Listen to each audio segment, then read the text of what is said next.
Welcome to Raw, October 2nd. We have the Pepsi Center in Denver, Colorado. It's the Reigns Intercontinental Championship. We have Enzo, he's a rebel with a claws, and Rollins versus Braun Strowman. You're tuning into the destination for TV superfan discussion, AFTERBUZZ TV. And now, let the buzz begin. And Mickie James, y'all. This happened. She's not too old for us. Oh, no. Yeah, no, that was wrong. That was wrong how they treated some Mickie Wrong. James. That was real ageism right there. Yeah, it sure was. It really was. It was ableist. You can't be putting the vets up to stuff like that, man. That's not how the pecking order goes. It goes the vets, pull ribs on the greenies. You can't reverse the order. That's right. Chaos will reign. Cats and dogs living together. Mass hysteria. Yeah, and welcome to WWE Raw After Show. It's wrestling coverage on AfterBuzz TV. I'm Markeia McCarty, and the first voice that you heard there was Hobo, the true Hobo. Yeah. Wrestled this weekend and got a victory, picked up a few extra dollars. It was nice. When you wrestle a rich guy, sometimes he keeps money stuffed in his pockets. And as a guy whose name happens to be Hobo, he tries to bribe you, pulls it out, and says, hey, I'll give you some money if you just leave. And, well, I picked up a victory, so I got the winner's purse, and I picked up a few extra dollars, because, well, hey, I take anything that falls in that ring's mine. I'm the winner. It's not theft if you're a hobo. No. No. It's charity. Right. He can write it off on his taxes. And that other voice you hear in agreement with him is Marc Warzecha. You know him from Second City. He's a director of world-renowned, soon-to-be world-renowned, Marc Warzecha. Guys, as you might be able to hear, I have a little bit of cold this week, but I said Vince McMahon never gets sick, so I'm not going to be sick either, and I will be here at the show tonight, even with my cold. And, of course, I want to say, hey, you know, this is a tough day for us as a country. I want to say hi to everybody who's affected in Vegas, around Vegas, or just have their thoughts on this thing as we do, this terrible tragedy that happened. I lived in Vegas. I used to work on the Strip in Vegas. I was just in Vegas 2 weeks ago for SmackDown. I think everybody was just in Vegas. I know, right? That's kind of like everybody's bio. And so it's on all of our minds. But I also want to say, like, a day like today makes me really grateful for wrestling too, to be able to have this escape of this world and to be able to jump into this world of these stories and these characters and be here and talk about it tonight and have a little escape. I'm grateful for. Yeah. Johnny LaQuasto is not here tonight. He's stuck in the OC. It is a geographical location and a way of mind. It's a way of thinking. It's like the La Brea Tar Pits, only it's orange. Exactly. And lots of khakis. Yeah, but we will be bringing you Raw tonight. So we started off, we started off and we had... Well, the start of the show was their Vegas tribute, which I think it was good of them to do. Yes, I think it was very necessary. The talent's favorite town to be in. Whenever they're going through, that's the party town. That's really a night of work and a night of play all at the same time. There's a lot of love for Las Vegas. And I think that everybody on the roster is going to come out and say that they hope that Las Vegas recovers as a whole very soon. So I think that was something that could be agreed upon really easily in the back. Yeah. I mean, I have a friend that's getting married in Las Vegas on October 13th because she's that kind of person. Yeah. Which is a Friday, obviously. And she has been back and forth to Las Vegas, like making all of these arrangements and everything. And I was filled with terror once I heard about this. Of course, yeah. I mean, for obvious reasons, but also because it was like, wow, was she there that weekend? I mean, she loves country music. Yeah. We're all checking on our people. All of them. Yeah. Scary. I know a lot of the boys working in Vegas, a lot of the wrestlers local to that part of the country. Right. And it's a scary thing. Because there's a lot of great talent and a lot of great guys out there, and you don't know who's taking that night and just taking it easy, going to an outdoor concert. And I mean, that's just what it was. Yeah. It was the last night of just an outdoor concert. Yeah. I mean, that's not supposed to be anything supremely landmark, the last act of the last show.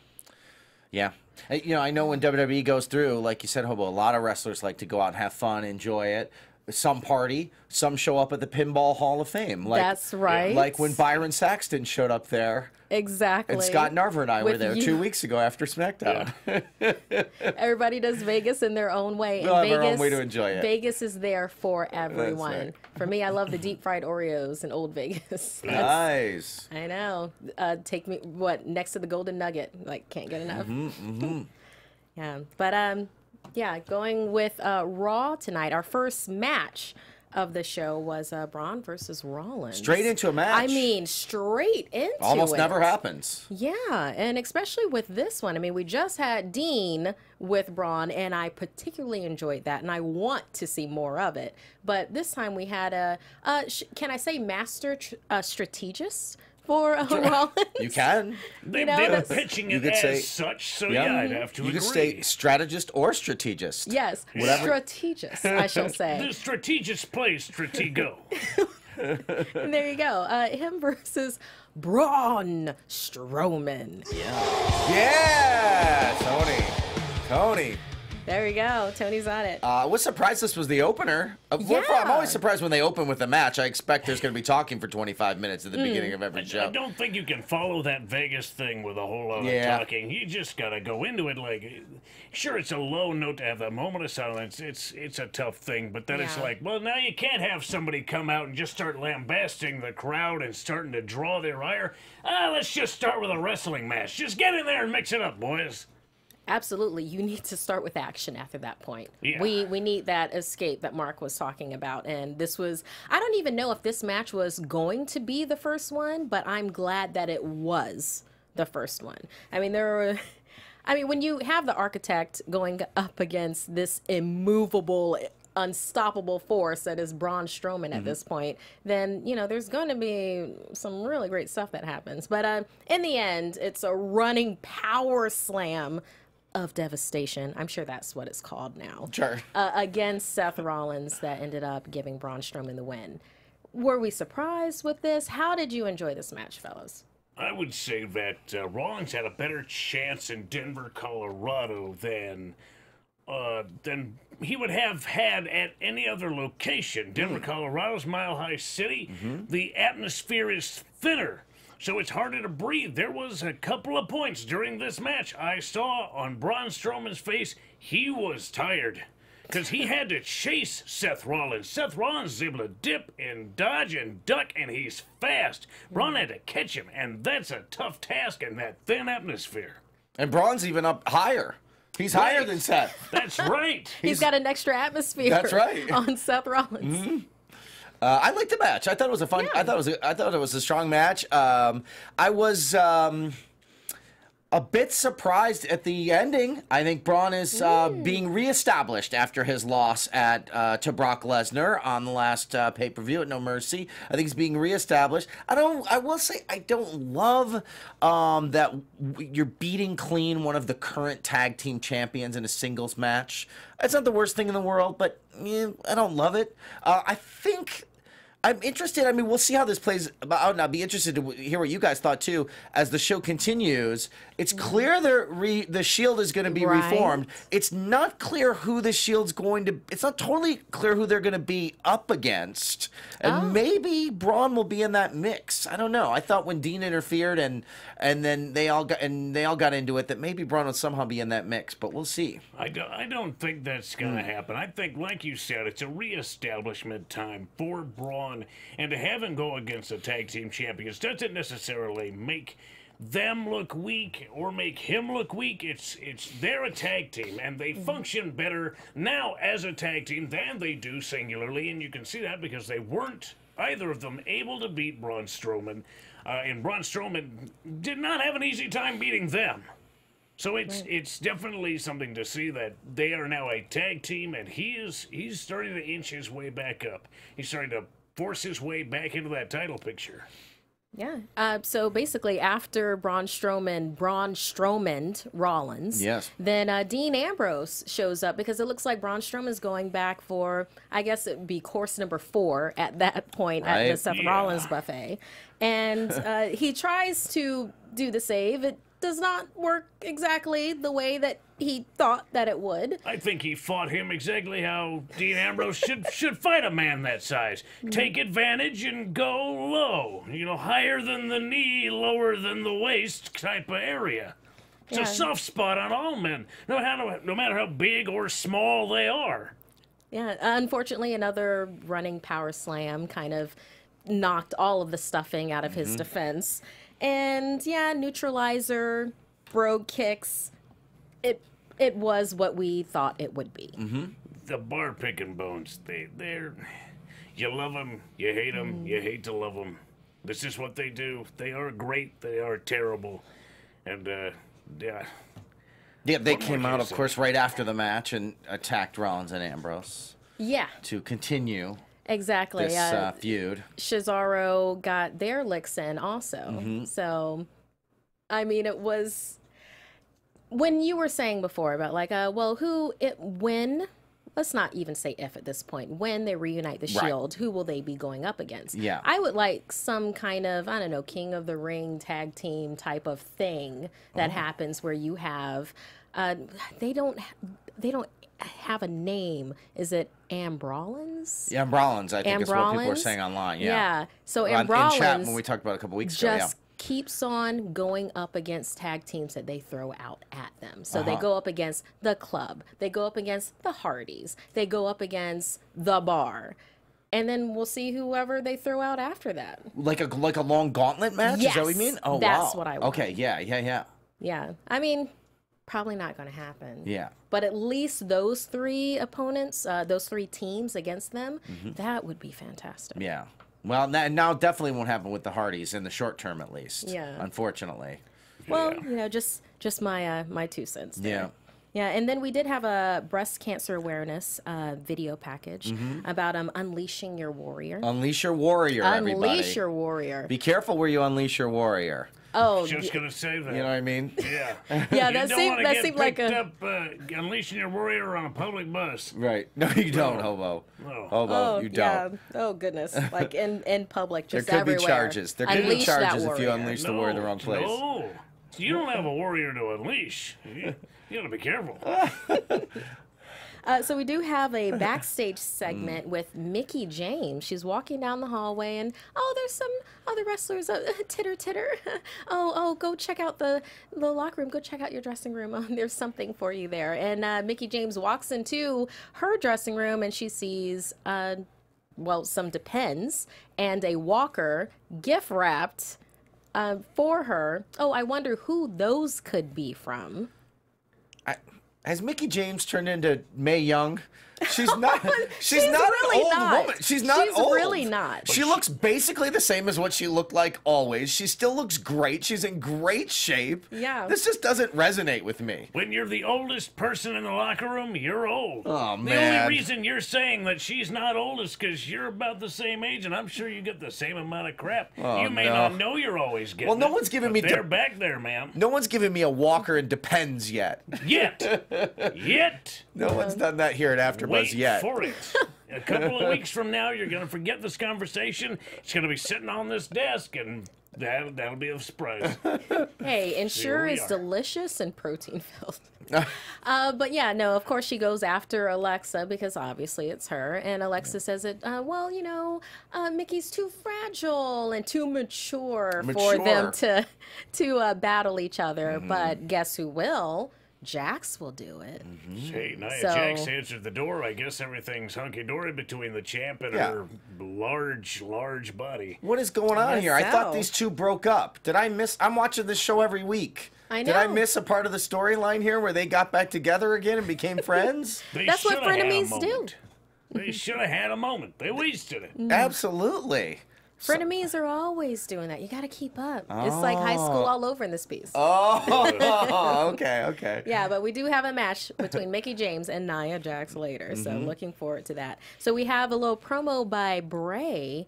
Looks like, well, looks like Bray's saying goodbye to sanity. Yeah. You know, he's No, they're rocking. on NXT. They're coming up soon. Yeah. They're the champs right now, so. Nice. Yeah, he's rocking back and forth, saying, "Oh, she's telling me to get rid of my bow and arrow, you know, and I've got to use my hands to fight the man. She's never let me down. She's never let me down." Yeah. He's clearly smoking something. Yeah. How I mean, can you we get see some of that, Hobo? The haze hanging in Yeah. there. I have had it once or Have twice. you? Yeah, Of course you have. those incidents of people eating other people. Not saying it was me. I'm saying I maybe knew that guy. Mm-hmm. But it's dangerous. You gotta be careful. Yeah. Don't do drugs, kids.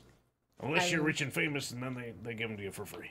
I mean, he's talking about Sister Abigail, right? Yeah, I that's- mean, she's apparently this demonic force that, I mean, we'll get more into it later, but somebody that's been kind of steering the ship for him or somewhat. I mean, and that's something that we'll approach later. Going into our next segment, the Drifter. It's just him. He's a man in the middle of a ring with a guitar and a spotlight. Yes. In Denver, Colorado. Of course, he does what the Drifter does. And the hate is real for his song bashing Denver, Colorado. You know, I thought him being in Denver, he might have gotten his hands on that Denver green and chilled the heck out. But no, he did not. And he was pretty wound up at that crowd. No, he did not. He laid it out for Denver, and they actually gave him a little more time than I expected them to. He got at least 1.5 to 2 verses in. And One time, just to mess with him, they should tell him somebody's gonna come out and not have anyone come out. He'll just have to make up the Let's rest see of how a long song. you actually got. Yeah, it's Sing like- 2 songs tonight. We'll go 3 segments of you just singing just to mess with you. Yeah, but that actually would seem like a Vince McMahon thing to do, right?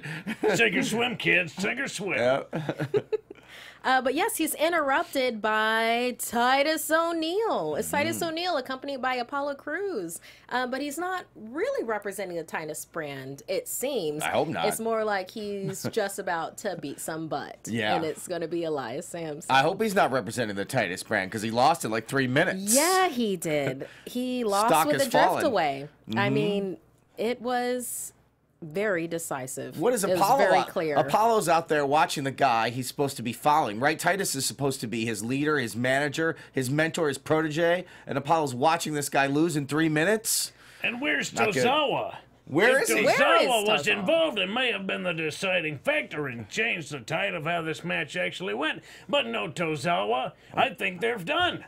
I think that's it. No explanation. Where's the explanation? Maybe it was on right, 205 Live and we did not watch. That might be true. Oh, not our show. That might be Okay, true. got That it. might have been it. Maybe that happened. They could have given us something if it did happen on A there. recap would be nice. They do a lot of those. Something. So our next one is we have, well, it was short-lived. You didn't have to wait for it too long. It's Mickie James versus Nia Jax. Right. Yeah, and I will say that I wanted Mickie to out and out win this. Yeah, I did I too. I kind of needed that, especially with Asuka coming with TLC, and that's happening October 22nd, and this is kind of like the run up to that. I needed that to happen because I wanted Mickie James to be built up. I want her to win the belt. I want her to go versus Asuka. I want Asuka to get that belt off of her. And then I want Alexa to go into like a petty fest that just happens after that happens. Yeah, well, and also this match ended up being, as we saw later in the show, it ended up setting up a Mickie versus Alexa match for the title at TLC. So Yeah. it seems like all the more reason for Mickie to just have one here. Just let her win. The thing that ended up happening is that Mickie was going to win. She had covered Nia Jax. but It then she's was too gonna happen. old. She's too old, and her hips hurt, and her She's- back went out, and she couldn't move. Or Alexa, hit her and got the DQ. So, Ignore that. then that happened. She just couldn't keep that grip on those arthritic hands. That's right. That's right. That's what it was. So I mean, she wins by disqualification, but yeah, I kind of just I win. needed that 3. Me too. I needed that pinfall. You're not going to get it. And that's the beauty of Alexa Bliss. Alexa Bliss is the kind of person that is never going to give you what you want ever. And that's part of the appeal, is that she'll get you so close to what you want and just edge it back. and she's absolutely hated for doing that over and over again. It's like a signature. She won't ever lose the way you want her to. She'll never win the way that's anywhere near what it should be. She's terrible. She is the antithesis of anybody who you should actually like, and that makes her somewhat respectable a little bit. But yeah, everybody hates her. Period. End of story.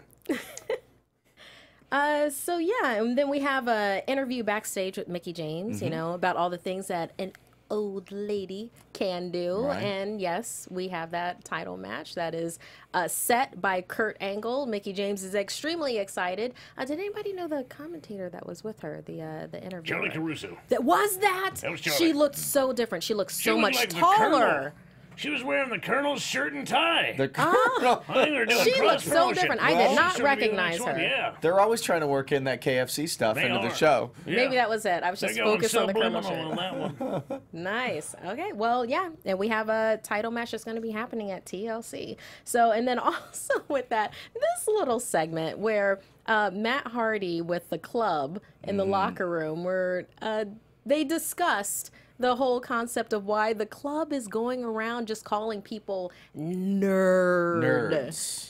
So I was like, You yeah. So gotta just a ask little bit of a yourself why. backstory. Yeah, I was really that. wondering why. So thank God they addressed this. I'm glad they did, since, you know, we really wanted to know why Jason Jordan and Dean Ambrose and everybody were considered nerds. I've been in thinking the about it all close room. week. I know, it was just one of those things. But that does bring us to is it the only tag team match that we have on the night? No, there's a women's there's- tag. yeah, later there's in Oh, the we have the evening. women's tag, there's but for right now, I mean, it's Jason Jordan and Matt Hardy Yep. versus the club. Yeah. So that means it's a tag You know team it's the Mac match. Militant. Coming to get it on. Get out of my way. I'm coming with thunder and lightning. It's striking. I'm inviting you all to the storm. Feel the pain that I try to contain. My heart is as black as the blood in my veins, and I'm coming to get it on. Hey, yo, I break, smash. Yeah, Mark and Hobo getting into Feeling that. it. Even Tony was feeling it. He Yeah. jumped in on that. Yeah, I mean, I would think that Mark, you would in particularly enjoy this tag team, if only because Jason Jordan did not win. Well, yeah, I mean, not win. Poor Matt Hardy had to go from teaming with his world champion level brother to this complete loser, Jason Jordan, Oh, goodness. who loses all the time. And he didn't. I mean, he didn't lose the pinfall today. But where was he to save Matt Hardy when Matt Hardy was being pinned? Nowhere to be found. Laying on the outside, staring up at the lights, thinking about how he'll never be as good as his father. He got thrown into the barricade. I can't even fault him for that. It's not like he took a walk. He got thrown in by Carl. Kurt Angle would have got up for that and saved his partner.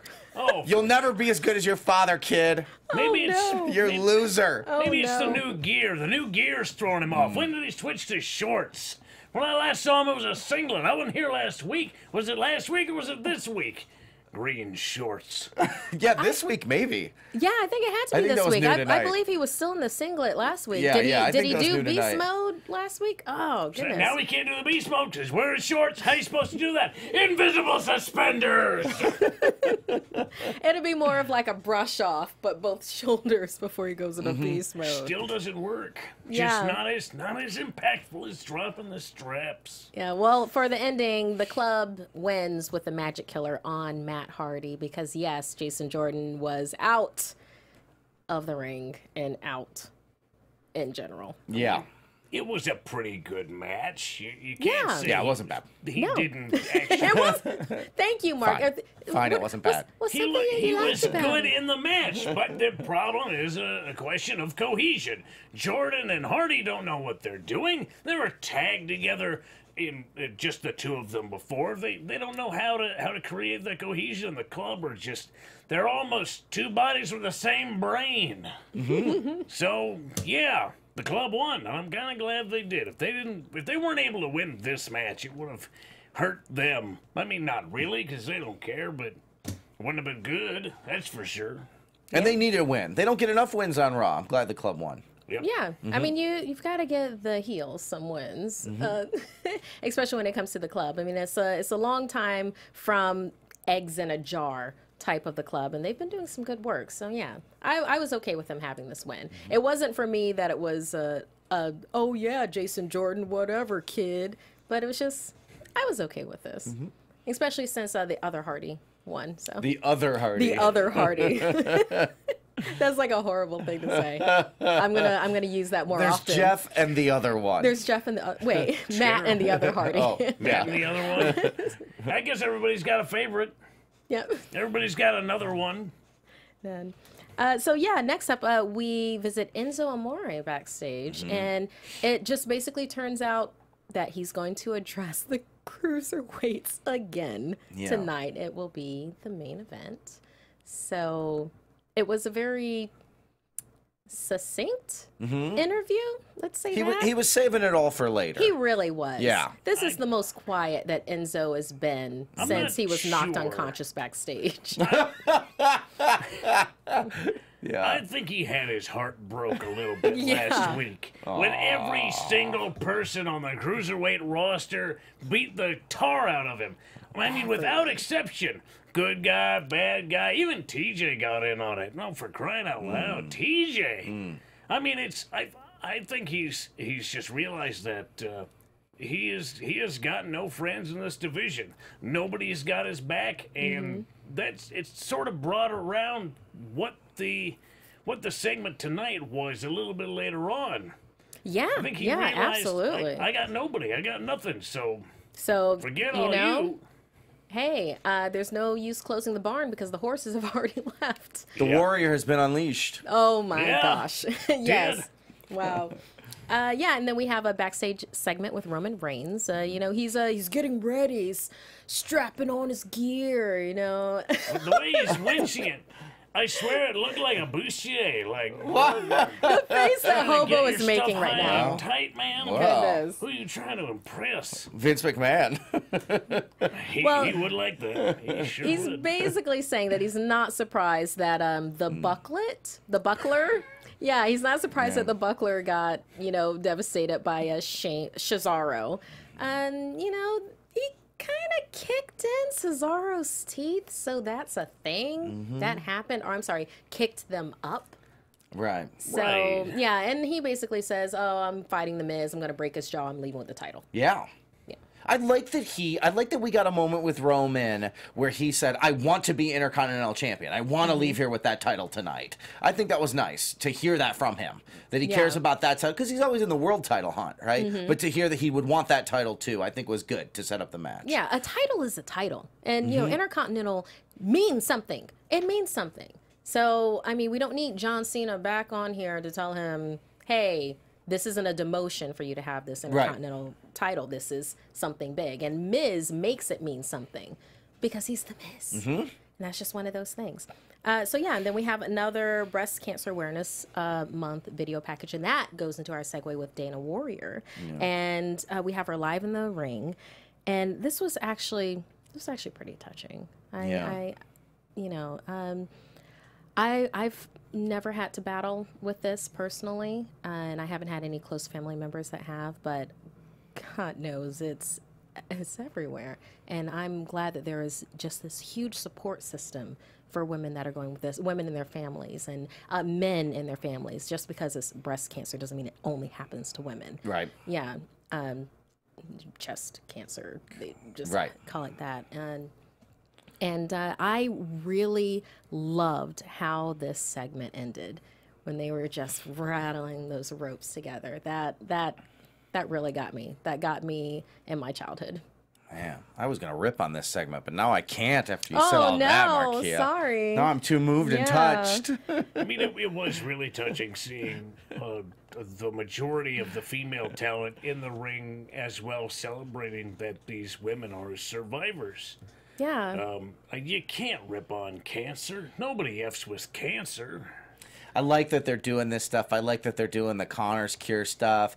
I feel like they're doing more of this kind of charity work now than they ever have, and I'm glad that they are. I think it's great. Yeah. Yeah, it's I great. mean, strength, it's boldness. I mean, it's, you have to, at the very bottom at the very bottom, you empathize. Yeah, and Very I know bottom. I know sometimes people are cynical and it's like, they're a corporation, they're doing it for PR, they're doing even if they are, who cares? Who Yeah, cares? They're it's still awareness. they're still doing great things. They're still raising money for these charities, and good for them. Yeah. So coming back from the commercial, so we have Miz and the Miztourage, and they're just doing things Shield style. Yeah. It's just okay. Teasing us. Wow. I was on board with this because I like this. I like this sassiness that's coming from all of them. So it's like, yeah, go ahead and make it from the stairs with us. I love that. But basically, it's Reigns, Reigns versus the Miztourage, and well, he cleans house to then be able to go after the Miz. How did y'all feel about this? There were a couple of times during this match I really did think Roman Reigns had it. Because he was able to eliminate the Miztourage right off the bat. And I mean, really, eliminate with extreme prejudice, like they're not coming back. He wanted to make darn sure, and he did, because the match hadn't even started yet. Right. So he could do whatever he wanted. Carte blanche. Grab a chair, go to town. Who cares? And then he had The Miz all to himself. The Miz was able to maintain control, but without having the Miztourage at ringside, he was exposed. Really exposed. So I thought that Reigns actually might put it away tonight. Didn't exactly happen that way, but I think he came closer than anybody has in a little while. Yeah. Yeah, I would agree with everything Hobo just said so well, and I really liked I liked all of this from Miztourage's entrance all the way through to the end. I thought this was a really good stuff. Everybody was great at what they were doing, and for me, when they present Roman Reigns in this way, like we saw him tonight, where he's just really focused and he's kind of a badass and he's taking care of business, I think that's the best presentation of him. I think that's what he is the best at doing as a performer, and I think that's when that character really clicks, when he doesn't have to be out there trading lame jokes with John Cena or smiling like he's a 80s WWF champion. Like when he's out there being this guy, this is what he's best at, and this is when it connects, I think. Yeah, I think there was something for everybody in this. Starting with Roman Reigns, the Shield entrance by Miztourage to Roman Reigns taking out the Miztourage, Roman Reigns grabbing that steel chair. I am such a sucker for anyone going underneath the ring for anything. You like it when that happens? I love that. I live for that. What do you like about it so much? Because I like the mystery of it. The mystery of this weapon is coming out, and I don't even know what's coming out underneath we kind of know. There's only like 4 things. It's the kendo stick. Sometimes it's a fire extinguisher, and you can't say it isn't. That's true. You're right. You're right. Like you don't know what it is, but it's gonna be bad. There you go. Yeah, no, I dig it. I dig that. You have that, and then you have the fight between Reigns and the Miz, and that's really good, and it looks like Reigns is going to do it, but then Cesaro comes out of nowhere, and then they just like street kick him against the barrier, and I loved it. Yeah. It was great. It was something for everyone. Whether you loved or hated Roman, you got everything that you wanted tonight. And back to what I was saying earlier about who does the Shield end up facing, it did seem at the end of this segment that maybe the Shield ends up facing Miz, Cesaro, and Sheamus. Yeah, because I mean, they were all together with the Shield post at the end of this, right? Indeed. In fact, they after Reigns actually wins by disqualification. That happened, but he does get a triple power slam. Yeah, Power bomb. Thank you. From all 3 of them. Shield style. And I Shield think style. Miz being in the Roman Reigns position on the triple power bomb was a special little screw you to the man, because he could barely hold him. You saw Cesaro and Sheamus on either side having to hold Reigns, because you could see his knees buckling under him because he couldn't hold Reigns' weight. If it weren't for them, he couldn't even power bomb him. It was just that little extra screw you. Oh, so sweet. And it was nice. It was really good. I liked it. I think out of everything, this was probably my favorite. Mickie James one was close. If she had won, but her versus Asuka is going to be. That's going to be money. So we have Finn Balor, and he's coming, and he's making entrance. But of course, Bray Wyatt. Oh, that happened. Oh, this is weird. I mean, Finn had a lot to say about Bray, and then Bray interrupts. You know, but some of the stuff that Finn had to say, that he may call himself a god, the eater of worlds. But, you know, Finn sees him for what he really is, a coward. Yeah. But I didn't hear a word he had to say, quite frankly. Really? I just get lost in those blue eyes, and I just can't hear. Oh, I It's get just- lost in that it's accent. Just Isn't that whirring accent noise, nice? and I just get weak. He said something like, he was like, Bray, I can't decipher everything you're saying all the time, or something like that. And I was like, yeah, no, neither can we.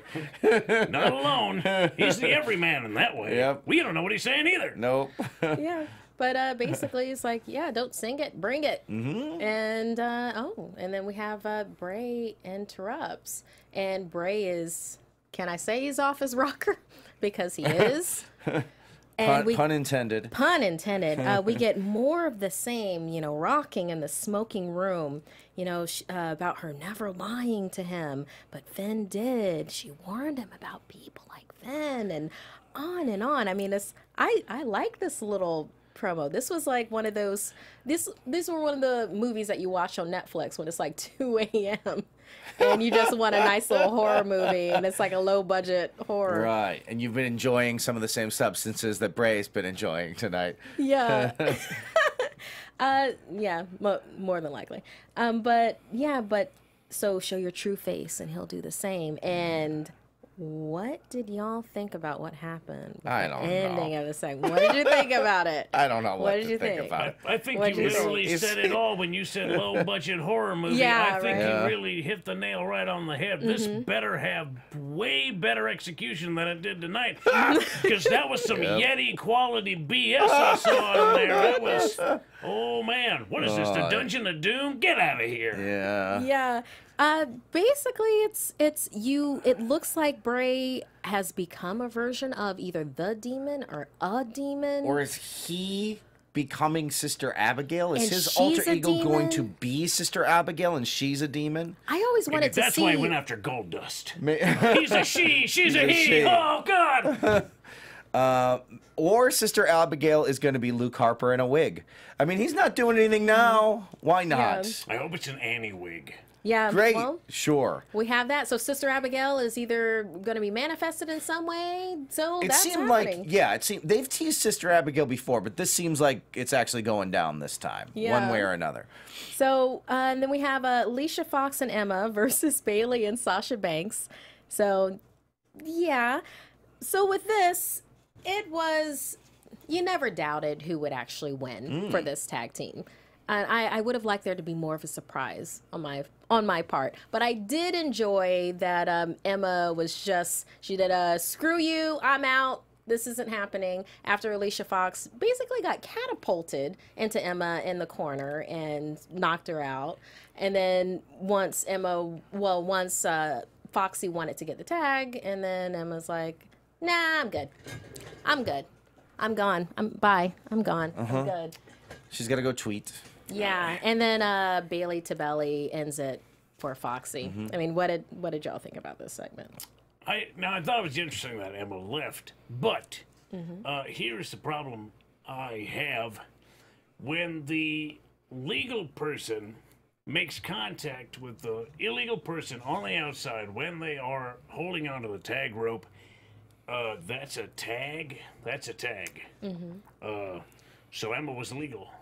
Counted out. Not- Should have been counted out. But Alicia Fox was on the inside. Alicia Fox got pinned. Alicia Fox went for the tag, and Emma pulled it away when Emma actually should have been the one who got tagged in. So that, I think, is an error on the referee's part, and I just have a problem with that. As a wrestler, as a former tag team champion, I just have to look at that and go, what is this ref doing? Right? That's a tag. That's a tag. Yeah. What are you doing? Whatever.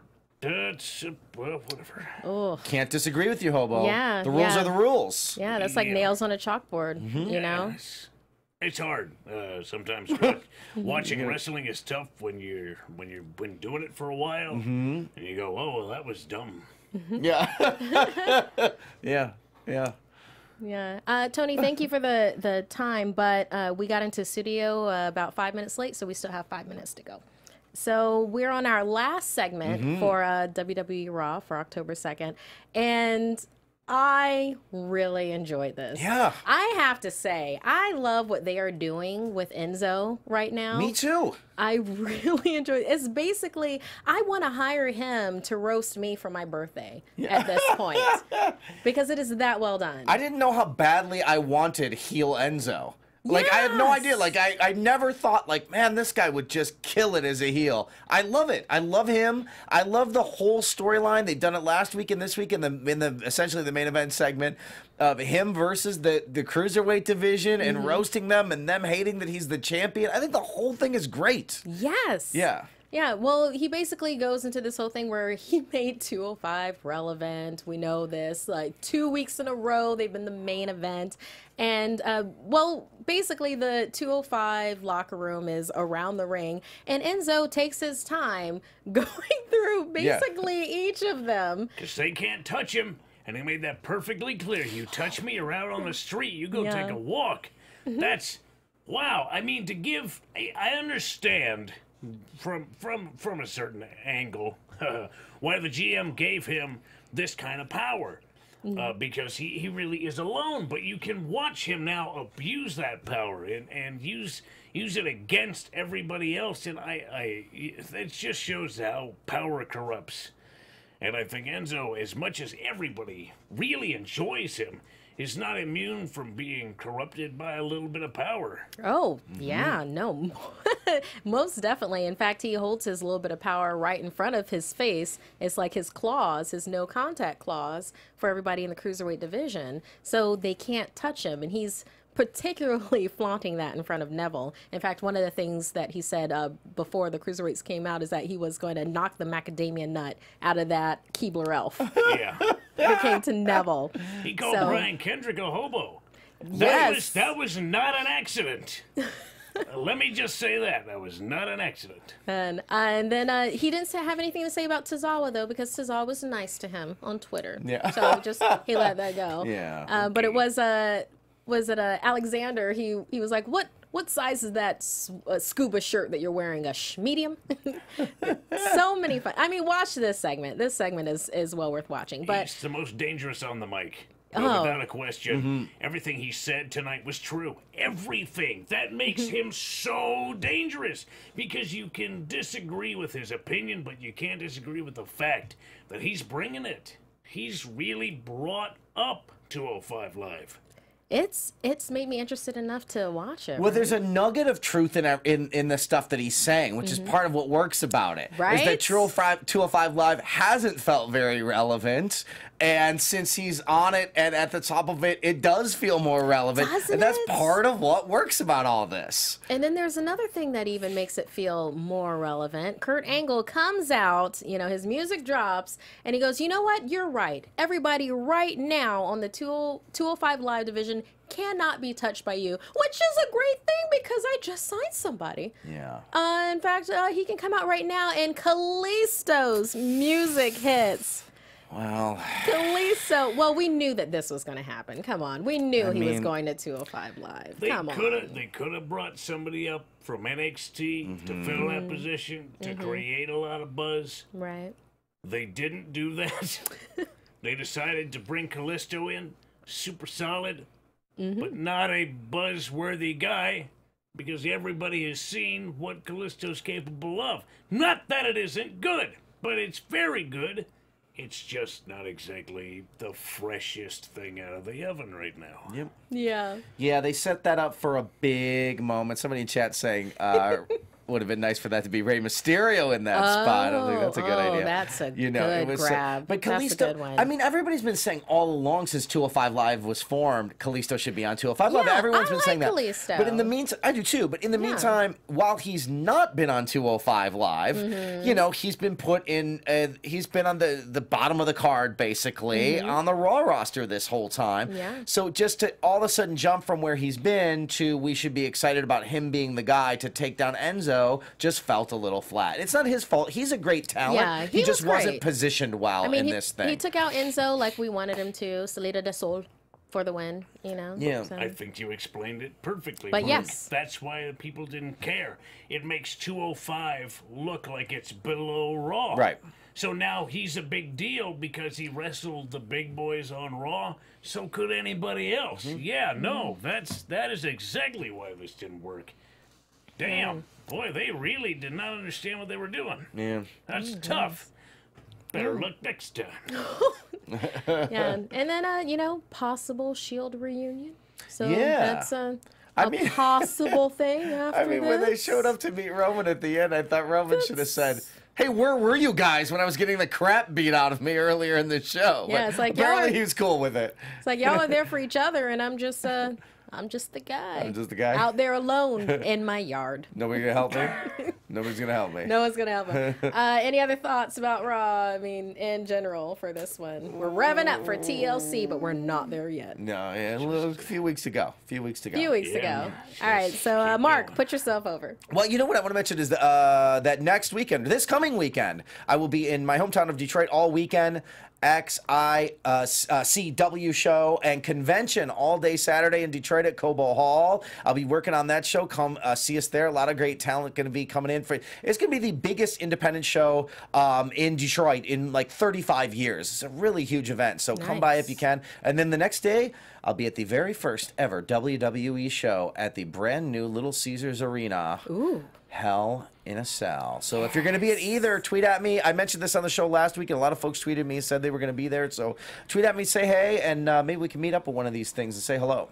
Nice. Yeah. Hobo. That's cool. You can find me on Twitter and Instagram at True Hobo. This weekend I'll be wrestling at Maverick Pro Wrestling's Monster Mash. I'll be wrestling a gentleman named J.J. King. He's a tall drink of water, but that doesn't mean I am in any way, shape, or form moved by his name being dropped. I am the quintessential West Coast wrestler. I am the Hobo. I'm the Iron Vagabond. I'm the Boxcar Superstar. If you think you can pull one over on me, you are sadly mistaken. I am a monster, no matter what stature I am. You're going to learn the hard way. And I'm Markeia McCarty. You can follow me on Twitter and Instagram at Markeia McCarty, Markeia McCarty. Tomorrow will be Marvel movie news. We'll be doing the Inhumans premiere and then also the Gifted premiere drop tonight. All Marvel related. All will be on the show. And then there's a little bit of Black Panther news that I'm going to be happy to share with you. So that'll be tomorrow at 2 p.m. on Popcorn Talk. But thank you for joining us right here. And we hope to see you next Monday at 9 p.m. for more wrestling coverage for WWE Raw. Bye-bye. From executive producers Maria Menounos, Kevin Undergaro, Phil Svitek, and the entire AfterBuzz TV staff, we would like to thank you for listening to the AfterBuzz TV network. To watch or listen to other after shows and post comments or questions, be sure to visit AfterBuzzTV.com. I'm Sir Richard Wentworth, and this has been a presentation of AfterBuzz TV. Buzz you later. The views expressed herein are those of the hosts only and do not necessarily reflect the views of AfterBuzz TV or its owners or principals.